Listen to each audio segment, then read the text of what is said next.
Well, we almost did it. With the nation's eyes on Virginia's gubernatorial race, we almost demonstrated to the rest of the country that in Virginia, we really do practice what we preach. That we really do believe in a Virginia way. The belief that Virginia isn't like Washington. That although we don't always agree, we don't throw out defamatory personal attacks on our opponents, but well-spirited, our candidates run campaigns that, win or lose, they can be proud of. It's a belief espoused by Virginia's leaders on both sides of the political aisle. But that concept of a Virginia way just went out the door this week with this attack piece on Ed Gillespie. It was approved by Ralph Northam, Justin Fairfax, and Mark Herring.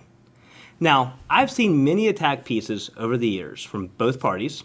Some of them I even felt have been a little bit out of bounds. But I've never seen one that flat out called their opponent hateful. I know both Ed Gillespie and Ralph Northam. I know them very well, and they're both good and honorable men. And while they do not agree on a lot of issues, I know that they both believe that each other is a good and honorable man. Now, people can have a number of characteristics and still be considered good and honorable, but hateful isn't one of them. Neither is being a racist. So it befuddles me as to why Ralph would authorize this mail piece. Even the Richmond Times-Dispatch reported that Gillespie swiftly denounced the white nationalist display on August 12th and the racist group's torchlit march at the University of Virginia on August 11th, calling the displays evil and saying they have no place in Virginia. Now, Democratic operatives are trying to salvage some dignity of their candidates by claiming that they weren't saying Gillespie was hateful or that he was associated with a racist organization, but that they were just attacking Gillespie for not taking a stand on some remarks by the president.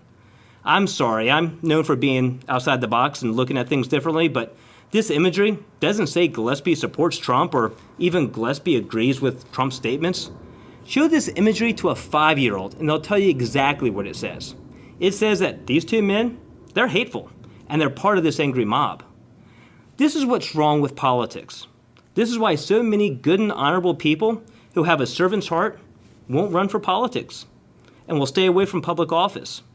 And this is why our country has gone from a nation of civil disagreement to one where people think that those that disagree with them are hateful and evil.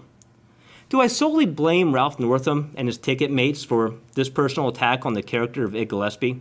No, of course not. I know that none of them came up with this imagery, and that was the work of Democratic consultants, some of whom believe that their job is to completely annihilate the character of their Republican opponents, regardless of accuracy. However, I do blame Ralph and his ticket mates for giving into this tactic and authorizing this mailing. One day soon, this election will be over, and when it is, the question will be, can each candidate look at themselves in the mirror and honestly be proud of the campaign they ran?